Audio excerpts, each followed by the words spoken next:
Version और यह वाहन 34 किलोमीटर प्रति किलोग्राम की ईंधन दक्षता का दावा करता है। हाँ, आपने सही सुना।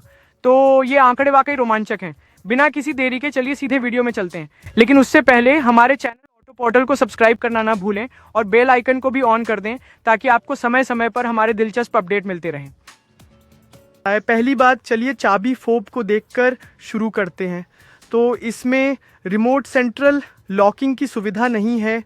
ये हैचबैक दो बहुत ही साधारण चाबियां प्रदान करता है।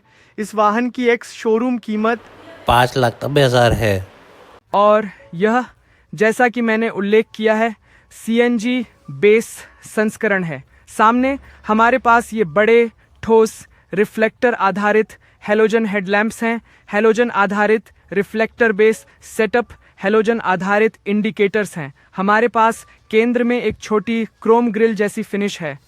इस बेसिक लेक्सी वेरिएंट में कोई फॉग लैंप नहीं दिए गए हैं।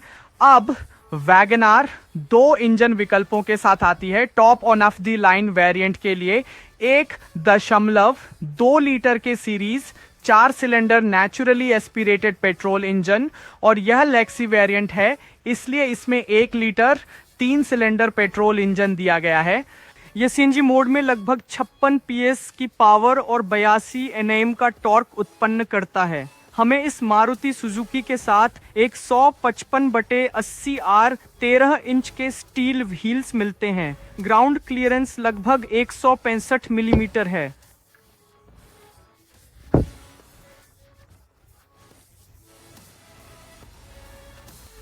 इंडिकेटर यूनिट को फेंडर पर रखा गया है। पूरी तरह से मैन्युअली एडजस्टेबल साधारण बेसिक ओआरवीएम जो बॉडी कलर्ड नहीं है और दरवाजे के हैंडल भी नहीं है।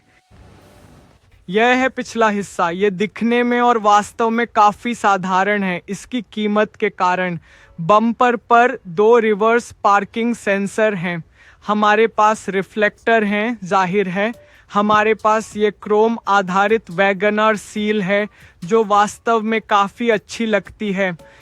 कोई रियर वाइपर या डिफॉगर यूनिट नहीं है, लेकिन हमारे पास ये बहुत बड़े टेल लैंप्स हैं जो आपको स्कॉर्पियो एन की भी याद दिला सकते हैं। यह यूनिट पूरी तरह से हैलोजन आधारित है।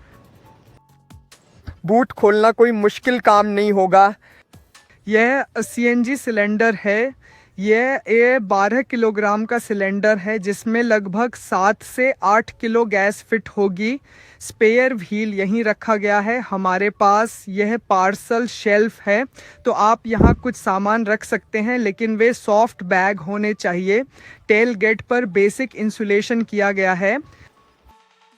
फिर से यहाँ एक बहुत ही बुनियादी सेटअप है। दरवाजे के पैड पर सभी काले प्लास्टिक, केवल सामने के 2 पावर विंडो, यहाँ तक कि दरवाजे का हैंडल भी पूरी तरह से काला है। कोई स्पीकर नहीं दिए गए हैं, लेकिन हमारे पास कुछ छोटे भंडारण स्थान हैं। सीटें फैब्रिक आधारित हैं। कोई समायोज्य हेडरेस्ट नहीं और कोई समायोजन नहीं। ऊंचाई के मामले में आप केवल सीट के कोण को समायोजित कर सकते हैं और इसे आगे और पीछे ला सकते हैं। यह पेट्रोल और सीएनजी के बीच स्विच करने का बटन है और यह ईएसपी के लिए बटन है जिसे सभी वेरिएंट्स में मानक बना दिया गया है। मारुति द्वारा एक बहुत अच्छा कदम। खैर, ये हैं इस वैगनार सीएनजी के इंटीरियर्स। स्टीयरिंग व्हील फिक्स्ड है। यहाँ कोई समायोजन विकल्प नहीं है। हमारे पास 2 एयरबैग्स हैं। एबीएस के साथ ईबीडी और इलेक्ट्रॉनिक स्थिरता प्रोग्राम सुरक्षा तकनीक के रूप में उपलब्ध है, जो फिर से एक अच्छी बात है क्योंकि कम से कम सक्रिय सुरक्षा फीचर्स इस बेसिक ट्रिम पर उपलब्ध कराए गए हैं। बाईं ओर हमारे पास वाइपर के लिए नियंत्रण है। दाईं ओर हमारे पास हेडलैम्प सेटअप के लिए पारंपरिक नियंत्रण है। सोनूफर के एंटर टैकोमीटर उपलब्ध नहीं है, लेकिन हमारे पास एक छोटा मल्टी इंफॉर्मेशन डिस्प्ले है। हमें यह एम्बर रंग की लाइटिंग मिलती है। शीर्ष गति 180 तक अंकित है और हमारे पास पेट्रोल और सीएनजी दोनों के लिए ईंधन गेज इस एमआईडी यूनिट में ही एकीकृत है। कोई इंफोटेनमेंट सिस्टम नहीं। Manual climate control unit. यहाँ एक छोटा सा क्यूबी स्पेस है जिसमें 12 वोल्ट का चार्जिंग सॉकेट है। 5 स्पीड मैनुअल गियर बॉक्स, पूरी तरह से काले रंग का बिना पेंट किया हुआ गियर नॉब। यहाँ एक छोटा सा क्यूबी होल स्पेस है, मैनुअल हैंड ब्रेक और एक बहुत ही उचित आकार का ग्लव बॉक्स।